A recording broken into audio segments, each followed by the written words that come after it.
Hello guys, welcome to my another blog.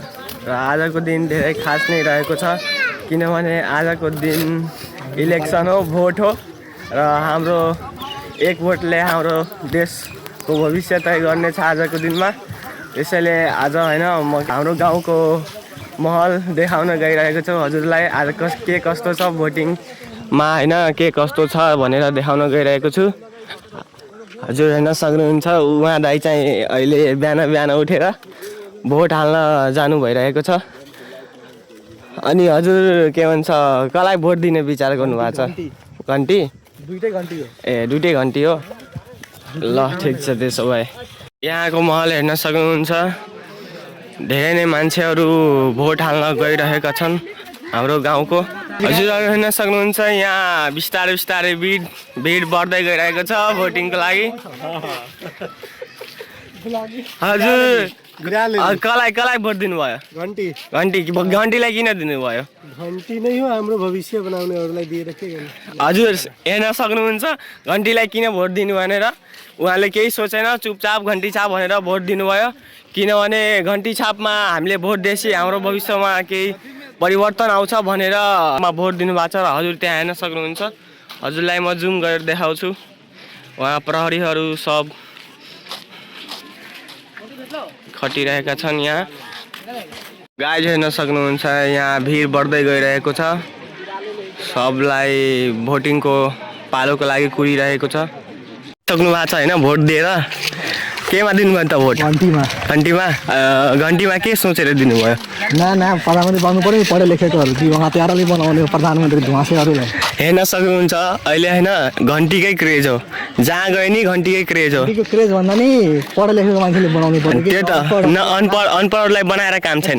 पैसा लुकाएर राख्छ, डलरको घरमा मुझे बाबुले कमाएको छैन, मुझे लुकाएर राखेको कोही मुझे मान्छे मारेर भाग्छ, त्यसले कोही भोट दिन्छ। अनि हाम्रो गाउँको एकजनाले भन्दै जेनजीहरूलाई गोली हान्ने आदेश दिएको थियो, त्यो सही हो कि गलत हो? बालेले हालेर गोली हजुरले बालेनको थियो प्रधानमन्त्री देशको त्यो बेला। आदेश दिने कोही, गोली हाल्ने कोही, नाम चाहिँ बालेनको हो। जलेको क्या जलेको तिनीहरूसँग, अरू केही होइन।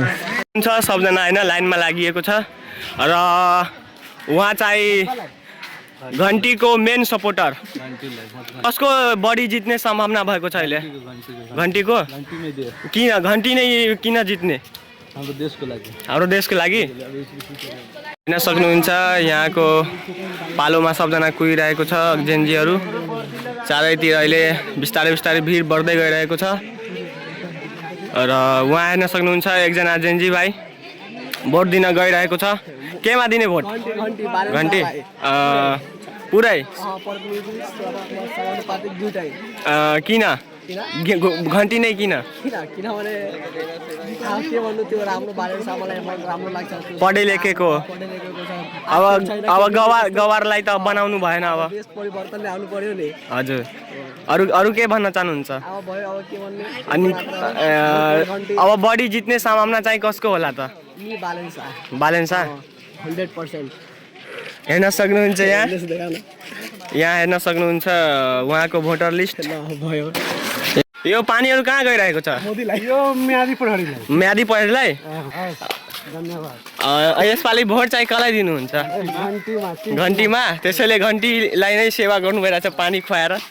ल ठिक छ, राम्ररी जानुहोस्। हामी आइसकेका छौँ वडा नम्बर 5 को भवन पञ्चायतमा। हेर्न सक्नुहुन्छ हाम्रो बसवरिया गाउँपालिकाको। र यहाँ हेर्न सक्नुहुन्छ कति भिड छ। भोट हाल्नका लागि मान्छेहरू आफ्नो पालो कुरिरहेका छन्। हेर्न सक्नुहुन्छ पुरै सुनसान छ, पसलहरू बन्द छ। अहिले इलेक्सनको माहौल चलिरहेको छ। गाइज हामी अब खाना खाएर फेरि अर्कोपल्ट निस्केको छौँ। के कस्तो माहौल छ हामी गएर त्यहाँ देखाउनेछौँ हजुरलाई। हेर्न सक्नुहुन्छ यहाँको भ्यू। गाइज हेर्न सक्नुहुन्छ यहाँको महल बिस्तारै बिस्तारै गरम भइरहेछ। यहाँ हेर्न सक्नुहुन्छ बुढापाकाहरू आउनु भएको छ, यहाँ आफ्नो भोटको पर्खाइ गर्नु भइरहेछ।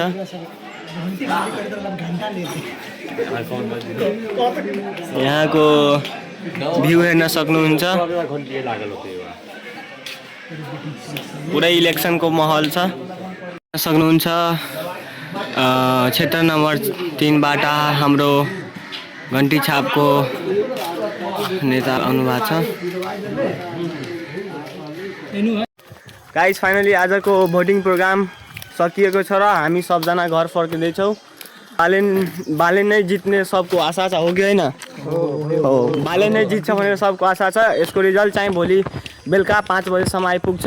तर यो मान्छेले भोट अहिलेसम्म हालेको छैन। यो मान्छे कहिले भोट लिस्ट नै बनाएको छैन। अब बनाएको छैन। अब म अन्डर एज थिएँ, त्यसैले मेरो बनाएको थिएन। आजको लागि यति नै। फेरि भेट्नेछौँ अर्को भ्लगमा।